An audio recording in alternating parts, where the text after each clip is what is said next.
fairy tales. That's what I think anyway.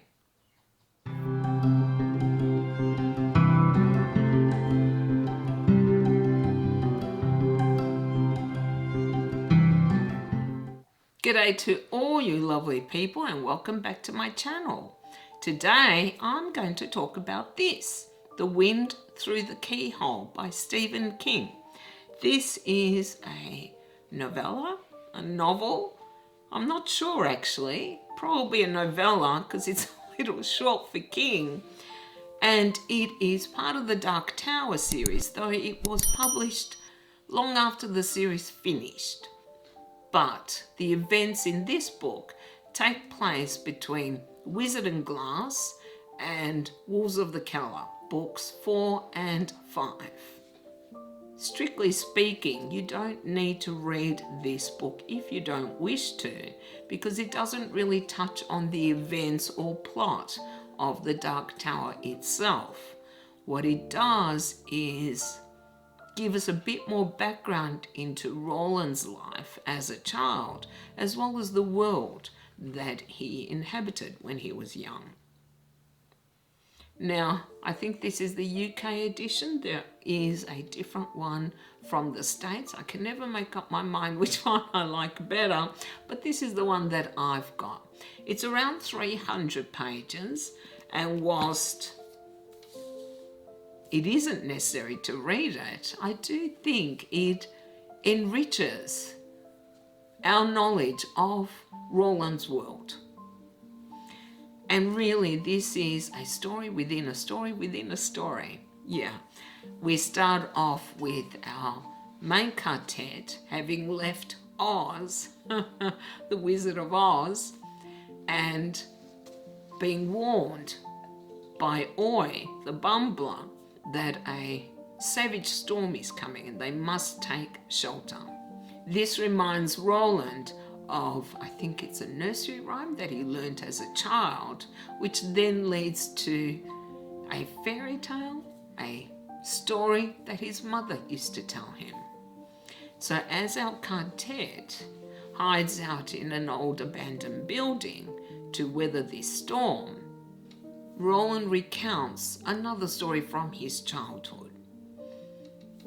And it takes place right after he has killed his mother. A very, very significant event, as we know, even though at the time he thought it was the witch Rhea. Doesn't matter. Something like that would have a profound effect on anyone, let alone a child. No matter how strong Roland is, it would prey on his mind.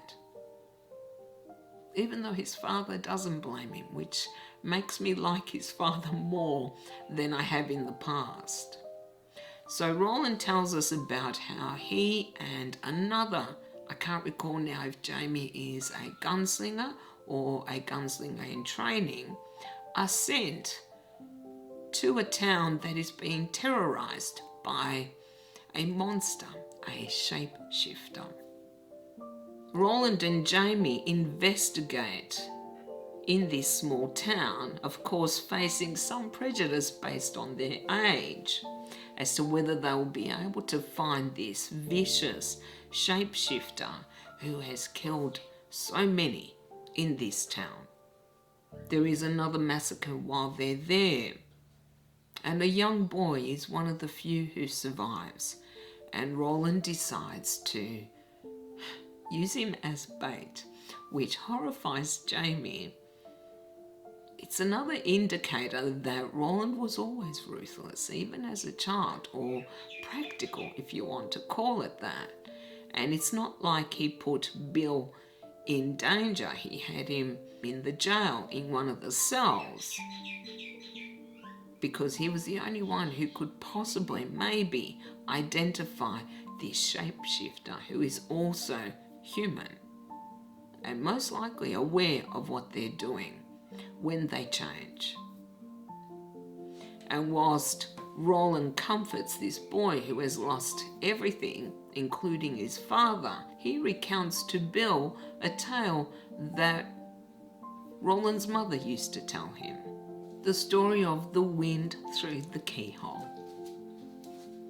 In that, there is a young boy, Tim, who loses his father and whose mother is struggling to make ends meet, and as a result agrees to marry her husband's partner, who has always coveted her. It turns out that the stepfather of Tim's is abusive, horrible, and I wondered if that was a parallel to the monster that was terrorizing this other town, the shapeshifter.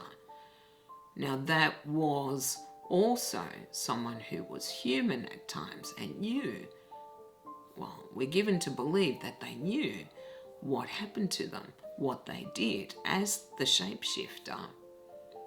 But there are also monsters who are just regular people, and Tim's stepfather is definitely one of them. Because we eventually find out what happened to Tim's father. We know about the abuse his mother is receiving. The stepfather even causes Tim's mother to seem to have lost her sight. And Tim actually meets the man in black, who offers him an opportunity to learn more about what happened to his father. Clearly, the man in black had no interest in helping Tim. It was all about amusing himself. That's the impression I got. But through the man in black, through certain magics, Tim learns about his father's murder at the hands of his new stepfather. And he also learns that there may be a wizard out in this deep forest that might be able to restore his mother's sight. So Tim goes on this adventure, this very dangerous adventure. And he is given a gun by his teacher, a wonderful character who doesn't have much page time, but was someone I really related to and truly liked. And as he is progressing through this very creepy wood, he comes across certain different beings who are already being affected by this world moving on, who are being mutated into certain other things. We see signs of this world starting to deteriorate. Roland's world, I mean. Tim does free the wizard, who it seems might be Merlin, and obtains a cure for his mother's sight, or loss of sight, I should say. And after Roland has recounted this story both to his quartet and to Bill, then the storyline of the skinwalker, the shapeshifter, is also resolved. It's a simple story in many ways. It seems like a fairy tale to me, because fairy tales are quite grim and dark, no matter how we might perceive them due to, say, movies. They are much darker than you would think. But it also, I feel, was a parallel for what was happening in this small town with this skinwalker.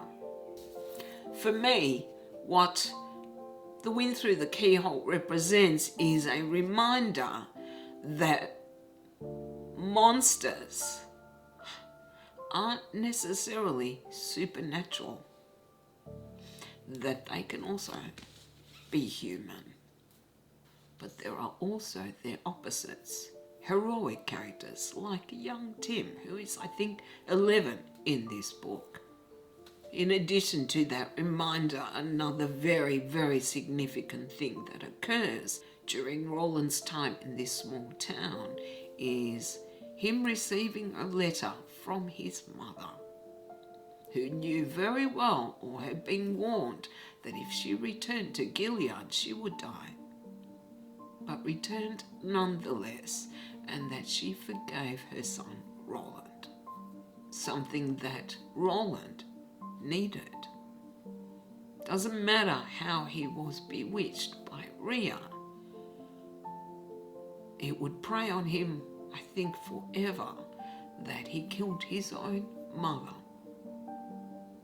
So I really loved that he had that forgiveness from his mother. It allowed him to come to terms with what happened and move on. It was a lovely way to wrap up this book.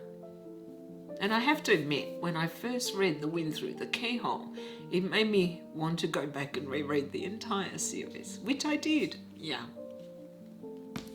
I really do love this story, and whilst I enjoyed Tim's story as well, it's really Roland I'm most interested in, and it was his story, his and Jamie's, that I enjoyed the most. In summary, I thoroughly enjoyed The Wind Through the Keyhole. It is definitely not my favourite of any of the books in the series. It is a pleasant interlude, and it does enrich our knowledge of both Roland and the world that he inhabits, but it's not strictly speaking necessary. Though the forgiveness of his mother is a major event in Roland's life. But I can't deny, even when I read this the first time, I just wanted to get back to the quartet, to Eddie, Susannah, Jake, Oi, and Roland, because I just love these characters so much. So I would call this very good, but not quite the height of excellent. Not for me anyway. Well, that is all I have for you guys today. Now, of course, I want to hear what you think of The Wind Through the Keyhole. Did you like it? Did you dislike it? Do you feel it added anything to our knowledge of the characters, particularly Roland? You know, I always want to hear from you guys. Thank you all very much for watching. I really do appreciate it. And if you like this video, you know what to do, right? You can like, comment, and subscribe if you haven't already. I hope you all have a beautiful day, and I'll see you next time. Bye.